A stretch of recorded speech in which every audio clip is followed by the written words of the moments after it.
Hello, welcome back. Thanks for watching the first video. Thanks for giving me benefit of the doubt and watching the second. So in this video I just wanted to quickly go over how I got my diagnosis and what made me even realise that I might have autism. So I'd gone 47 years on this planet, and not one single second did I ever think I had autism, and not ever did I have someone say to me, oh, you know, have you ever thought about that? No, I hadn't. And I suppose I hadn't because, like a lot of people, I didn't have an understanding of autism. I didn't really know what Aspergers was at all. And so I just didn't have the tools to make the connection.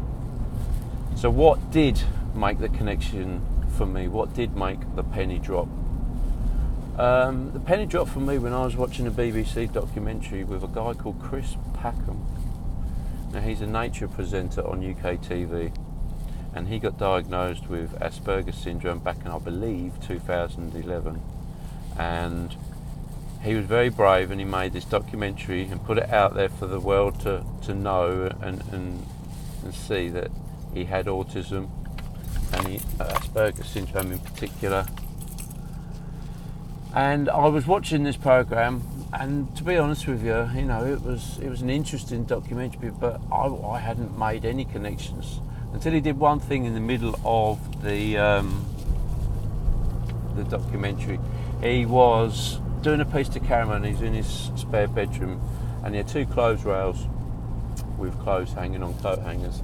And as he was talking to the camera, he was aligning all the coat hangers so they had equal spacing on the rail, and to make sure they were all facing in the right direction. And he said to the camera, he said, "Oh, sorry, but I can't stand it if I don't do this." And I thought, that's the sort of shit I do. So that was the first time any bells or light bulbs got turned on. So I watched the rest of the documentary and thought, actually, yeah, you know, I can really relate to this guy.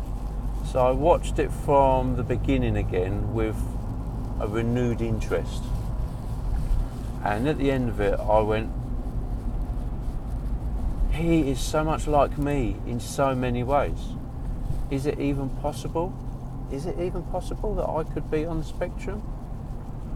So I went on to the internet and I did a lot of research on a lot of the big autistic Asperger sites, and I read a lot about the symptoms, and I was having a connection with all of them, and it was a profound connection, because now I'm reading literature that is specific to Asperger's. There wasn't anything that I couldn't relate to. So I was a little bit worried that I was trying to make my weirdness, my differentness, I know it's not a word, I was worried that I was trying to make this all fit what I did. So I wrote down lots of traits on a document, and I tried to make sure they couldn't be related to autism directly. And I gave them to my partner and said, can you just read all this? And then when you finish, give me your first reaction. So she read them, and then she said, at the end of it, she said, well, this is just describing you, isn't it? And I went, actually, no, but it could be. They're all Asperger syndrome traits. Oh, let Mr. Ambulance go past. So now I've got a second person's unbiased opinion. So I go back online and I do something called an AQD. I think it's an AQD test. It's a series of 50 questions where you answer on a scale of 1 to 5. 1 being you disagree with strongly, and 5 being you agree with strongly, and various levels in between. So a neurotypical person, a person that isn't on the spectrum, would normally score 13 to 16 on this test. Well, I scored 40. So now I'm thinking, yeah, I've validated this notion that I might be on spectrum now in two separate ways. This is definitely something I should look into. Explains a lot.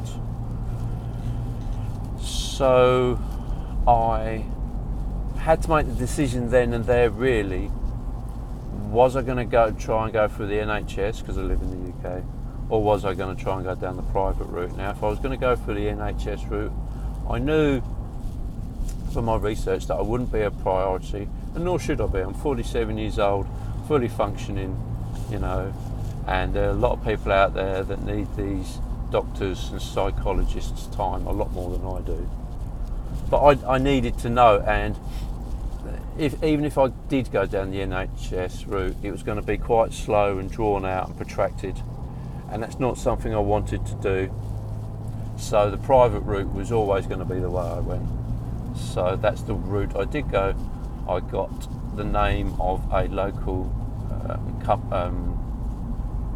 practice with a psychologist that was recommended, made contact.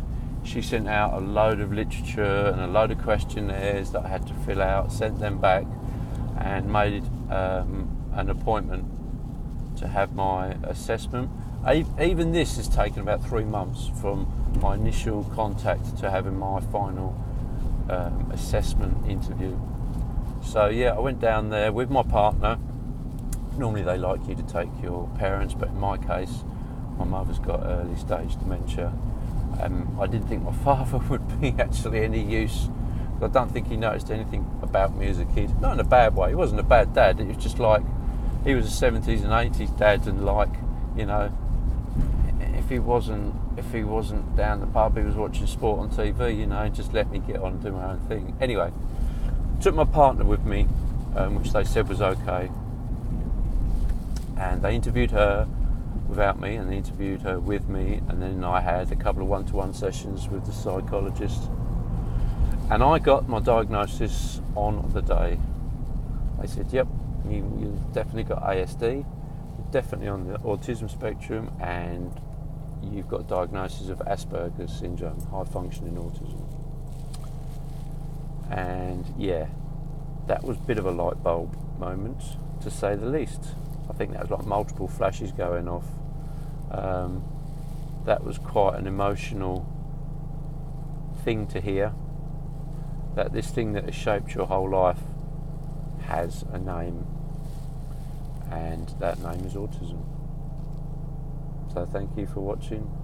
Join me on the next episode of Car Share Aspie, where I talk about where I look back on my life with my newfound knowledge.